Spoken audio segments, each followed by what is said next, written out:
5 August রাজধানীর চানখারপুলে শিক্ষার্থী আনাস সহ 6 জন হত্যা মামলার পূর্ণাঙ্গ তদন্ত প্রতিবেদন দাখিল। সাবেক ডিএমপি কমিশনার সহ আসামি 8 পুলিশ। প্রধানমন্ত্রী যিনি সেই সময় ছিলেন তার সরাসরি নির্দেশে বিভিন্ন বাহিনীর কিছু অফিসার তাদের সম্পৃক্ততা এখানে আমাদের তদন্তে আমরা পেয়েছি। প্রাইম এশিয়া শিক্ষার্থী পারভেজ হত্যা মামলায় 3 জন গ্রেপ্তার। বিকেলে তোলা হবে আদালতে ঢাকা বিশ্ববিদ্যালয়ে ছাত্রদলের মানববন্ধন। নার্সিং ডিপ্লোমাকে স্নাতক বা ডিগ্রির সম্মান দেওয়ার দাবিতে ম্যাথস শিক্ষার্থীদের বিক্ষোভ, কারিগরিদের কর্মসূচি অব্যাহত।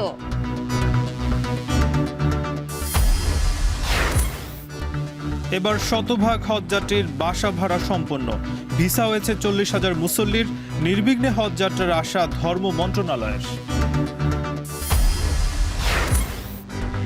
এবং 1 যুগ ধরে দুর্গন্ধ ও পোকাযুক্ত পানি ব্যবহার করছেন রাজধানীর জুরাইন মুরাদনগরের বাসিন্দারা। কথা বলতে রাজি নয় ওয়াসা।